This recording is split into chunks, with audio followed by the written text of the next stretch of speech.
Salam, sabahınız xeyir olsun değerli dostlar.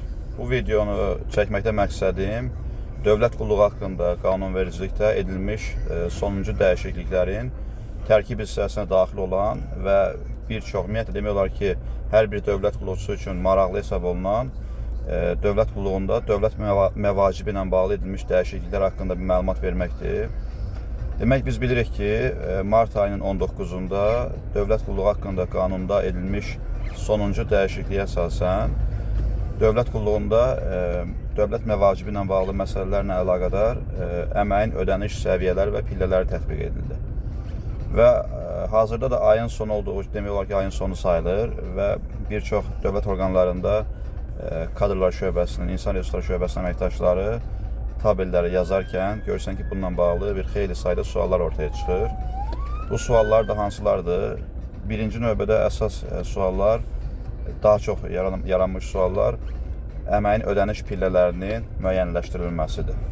Biz dövlət qulluğu haqqında qanuna edilmiş sonuncu əlavəyə əsasən deyə bilərik ki, dövlət qulluğunda bildiyimiz kimi vəzifələr inzibati və yardımçı vəzifə olmaqla iki hissəyə bölünür və yeni dəyişiklikdə göstərilir ki, inzibati vəzifələrdə əməyin ödəniş səviyyələri 35 səviyyə üzrə müəyyənləşib, yardımçı vəzifələrdə isə əməyin ödəniş səviyyələri 17 səviyyə üzrə müəyyənləşib.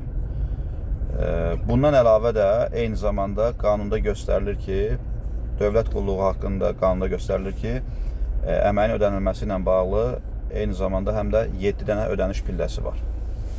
Bəs bu ödəniş pillələri, ödəniş səviyyələri, yəni məvacibin hesablanması qaydaları necə həyata keçirilməlidir? Birinci növbədə həmin o qanunla bağlı eyni vaxtda bir fərman da qəbul olundu. O fərmanda da göstərilir ki, əməyin ödəniş səviyyələri hansı vəzifədə nə olmalıdır? Bunu mən link olaraq videonun aşağı hissəsinə yerləşdirəcəm. Oradan girib baxa bilərsiniz. İlk növbədə siz müəyyənləşdirməlisiniz ki, sizin tutduğunuz vəzifə hansı ödəniş səviyyəsinə uyğun gəlir. Orada vəzifələrin adları işlədiyiniz orqandan asılı olaraq hər bir orqan üçün demək olar ki, müəyyənləşib. Buna əsasən ödəniş səviyyəsini müəyyənləşdirdikdən sonra artıq keçib baxmalısınız həmin cədvəldə ödəniş pilləsinə. Belə deyək, bir nümunə üzərindən bunu gedək biz. Tutaq ki, adam mərkəzi icra hakimiyyəti orqanlarının birində, deyək ki, Azərbaycan Respublikasının Qida Təhlükəsizliyi Agentliyində, bunu misal kimi göstərirəm, baş məsləhətçi vəzifəsində işləyir. Onun ödəniş səviyyəsi düşür inzibati vəzifə olduğundan 20-ci ödəniş səviyyəsinə. Və əgər bu adam həmin vəzifəyə təzə qəbul olubsa, yəni işə yeni qəbul olubsa, staj və sınaq dövrü keçməlidir təbii ki, və yaxud da ki, staj və sınaq dövrünü yenicə bitirib, amma hələ ki, onun ümumi dövlət qulluğundakı stajı 1 ilə çatmayıb. Yəni, staj dövrüdür, sınaq dövrüdür və yaxud da 1 il tamamlanmayıb. Bu halda onun əməyin ödəniş pilləsi birinci pilləyə düşəcək. Yəni, siz də baxacaqsınız o cədvələ, yuxarıda pillə müəyyənləşdi birinci pillə və sol tərəfdə baxacaqsınız ki, 20-ci ödəniş səviyyəsi. Bunların ikisinin cədvəldəki kəsişmə nöqtəsi həmin əməkdaşın ala biləcəyi aylıq vəzifə maaşının məbləği olacaq. Ümumiyyətlə bir məlumatı diqqətinizə çatdırım ki, dövlət qulluğu haqqında qanunda artıq yeniliklərdən sonra dövlət məvacibi əsasən 4 hissədən formalaşır. Birincisi vəzifə maaşıdır. İkincisi qulluqçulara verilən ixtisas dərəcələrinə görə əlavələrdir. Yeri gəlmişkən bir əlavə də qeyd edək ki, bu əlavələr, ixtisas dərəcəsinə görə əlavələr artıq yeni məbləğlərlə tətbiq olunur və demək olar ki, təxminən bir 3 dəfəyə qədər artım müşahidə olunur həmin məbləğlərdə də. Üçüncü, daxildir bura qulluqçunun biz bildiyimiz kimi ay ərzində 5 saata qədər haqqı ödənilmədən işə cəlb olunması var qanunda. Amma 5 saatdan artıq işə cəlb olunanda hər saata görə əmək qanunvericiliyinə əsasən əlavə haqq ödənilməlidir. Bax, odur üçüncü. Və dördüncü də ki, əmək şəraiti zərərli və ağır olan iş yerlərində işləyənlər üçün də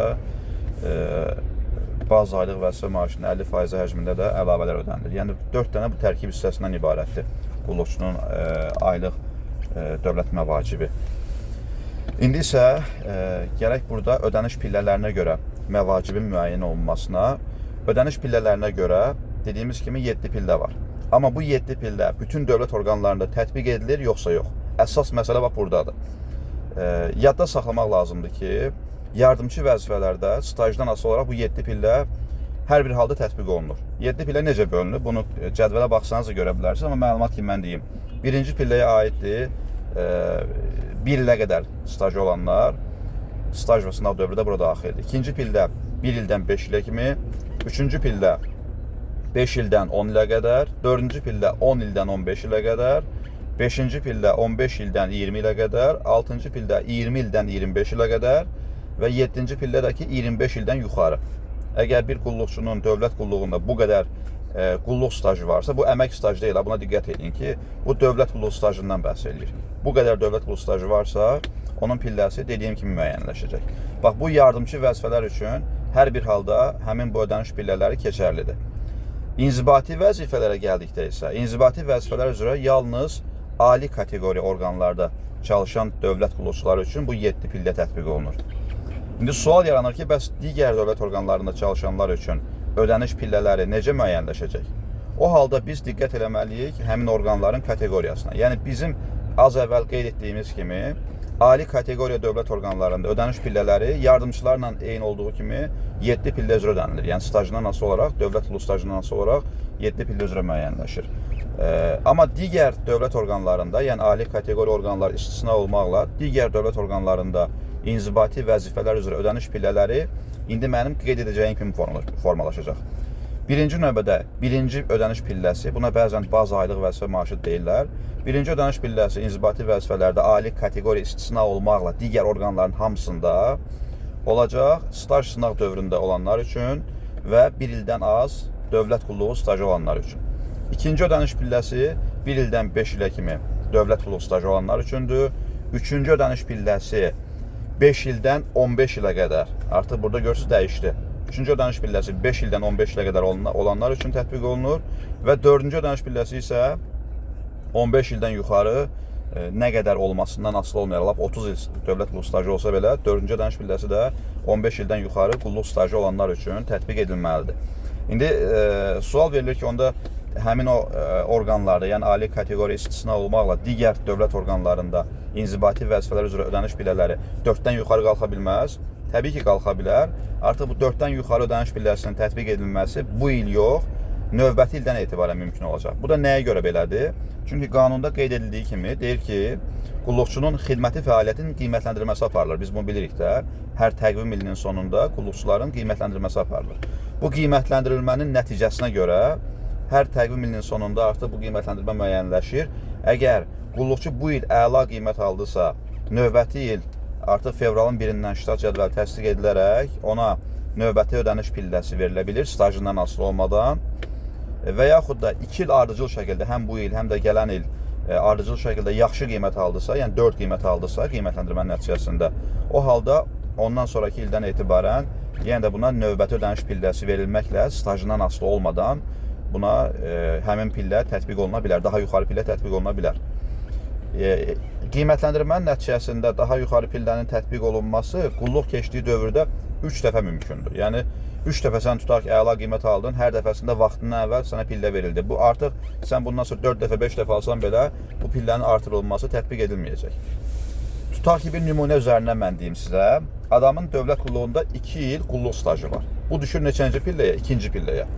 2 il qulluq stajı varsa 2-ci pilləyə düşür. Və bu ilin sonunda, yəni 26-cı ilin sonunda gəldi qiymətləndirmədə əla qiymət aldı. Amma staj hələ ki 2 ildən biraz yuxarı oldu deyək, hələ 3 il tamamlanmayıb heç. Artıq bunun stajı 5 ildən az olmasına baxmayaraq, bu halda ona növbəti ödəniş pilləsi tətbiq olunur. Yəni 2-ci pillədən keçir ödəniş pilləsi 3-cü pilləyə. Yəni 3-cü pillənin vəzifə maaşı ödəniləcək bu adama. Qiymətləndirmənin nəticəsi bax belə tətbiq olunur. İndi bir vacib suallardan biri budur ki, bəs bu qiymətləndirilmə tutaq ki, qaydalar mart ayının 19-da qüvvəyə mindi deyək də. Bu qaydalar eyni zamanda yanvarın 1-dən tətbiq olunması göstərilib həmin fərmanda və qanunda. Mart ayının 19-da qəbul olunmuş bu qaydalara əsasən 25-ci ildə qiymətləndirilən dövlət qulluqçularına da bu ödəniş pilləsinin vaxtından əvvəl verilməsi mümkündürmü? Xeyr, bu mümkün deyil.